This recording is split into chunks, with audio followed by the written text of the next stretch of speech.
జై శ్రీరామ్. అందరూ బాగున్నారా?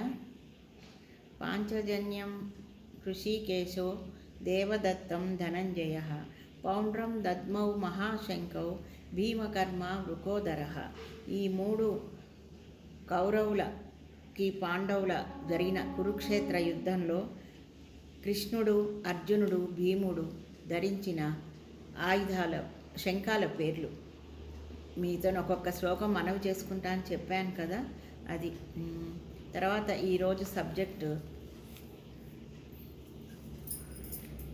ఏం చెప్పబోతున్నానంటే, రామాయణంలో చిన్న చిన్న ఘట్టాలు ఉన్నాయి మనకి చాలా చాలా ఆనందాన్ని ఆహ్లాదాన్ని కలిగించే ఘట్టాలు.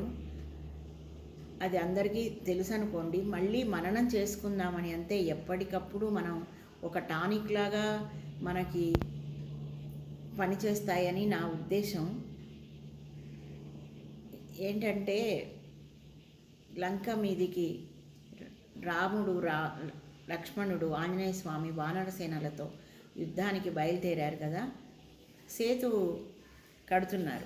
కడుతుంటే వానరులందరూ దాని మీద సేతువును కడుతున్నారు కదా, సముద్రం మీద. ఆ కడుతున్నప్పుడు వానరులు అందరూ వేసే రాళ్ళన్నీ తేలుతున్నాయట. అది చూసి రాముడు ఉట్టిగా కూర్చోలేక, ఎందుకో అందరూ చేస్తుంటే నేను కూడా ఒక రాయి వేద్దాము, ఉట్టి బాగుండదు కదా, నా పని నా కార్యక్రమం మీదే కదా, వీళ్ళందరూ కష్టపడుతున్నారు అని తను కూడా ఒక రాయి సముద్రంలో వేశాడట. వానరులు వేసే రాళ్ళేమో తేలినాయట. ఏది ఒక బ్రిడ్జ్ లాగా, వంతెనలాగా. వాళ్ళు ఒక పద్ధతి ప్రకారం కడతారు కదా. వానరులు వేసాయి ఏమన్నా తేలితే, రాముడు వేసేదేమో మునిగిపోయిందట. మునిగిపోతే పక్కనున్న ఆంజనేయ స్వామి అడిగాడట, అదేంటి రామా?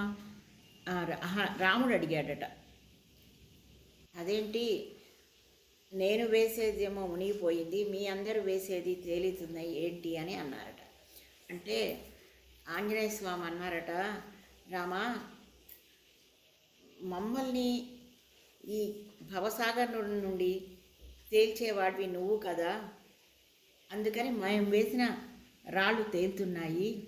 కానీ నీ చేయి జార్చిన మా జీవితాలన్నీ అధోగతి పాలే కదా, అందుకే నువ్వు వేసిన రాళ్ళు మునిగిపోయాయి రామా అని అన్నారట. నిజంగా ఎంత బాగుంది.